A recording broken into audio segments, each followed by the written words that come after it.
We had a lot of interesting economic data out yesterday. Right. So let's get Ben Castleman here on set to talk about the data we've been seeing, because it looks like the recovery is starting to firm. It's getting better. Hey, we'll take some good news when we can get it, right, on a non-jobs Friday morning. Right.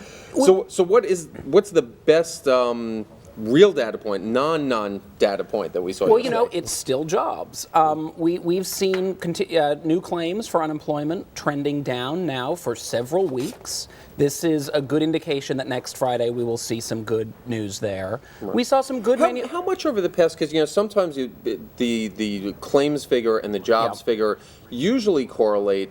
But we've, over the past year or two, seen a lot of times where they just go in different directions and fool people. Well, I mean, so claims only give us one side of the market, right? They tell us whether or not people are losing their jobs. They don't tell us that people are finding jobs. But, a year ago, if you think back, we were starting to see some signs of improvement in the job market, at least on the unemployment rate. Claims never really fell. Right. And that was an indication that maybe this wasn't as real as we had hoped. Maybe this was people leaving the job market rather than people finding jobs. Now we're actually seeing claims trend down. That's a good sign. We've seen something like 900,000 jobs created over the course of the last 5 months. That's not nearly close enough to get us to where we need to go, but it's certainly forward progress. Job market clearly is getting healthier. Right. And what are some other signs that this recovery might be more real than we saw at the beginning of last year? We've got a segment on later on the show right after you actually that talks about retail investors still very nervous. Yep. What are some signs besides what you just mentioned that might indicate this is for real? So we've seen good manufacturing numbers. Yesterday's ISM report wasn't great, but it was clearly still positive.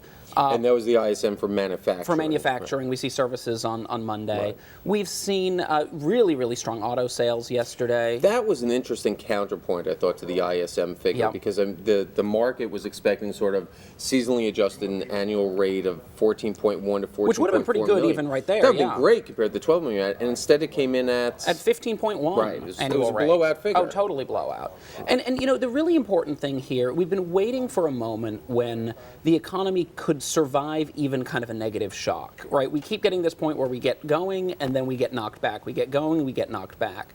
We've seen oil prices... Which is probably why individual investors, as we're going to be talking about Joe Light in a little bit... are still so nervous. Yeah, exactly. They just sort of go, oh, I'm not so sure about this. So what we've been waiting for is kind of that moment when we feel like we can go forward even if there is something negative. And we've seen that the last couple of weeks. We've seen oil prices up, we've seen gas prices up, and yet consumer confidence has stayed strong. Auto sales were good, retail sales came in well. There's some sign there that this is an economy that can withstand at least that kind of mild shock. And not to play on retail investors' fears, but what kind of things could derail this? Well, of course, you're going to go right now, not to play on the fears, but let's not get ahead of ourselves. That's right. No, I mean, it's true. Oil prices could still continue to go up. I mean, especially we had, at the close of the market yesterday, we had that Saudi scare. Not really clear what's happening there, but oil prices jumped on that. Right. A real spike in oil prices could be a huge problem. Europe, it looks calmer now, but there's no guarantee that continues. And if you look down the end of the year, we have a lot of fiscal shocks on the horizon in the U.S. We have the potential of tax increases. We have the potential of spending cuts.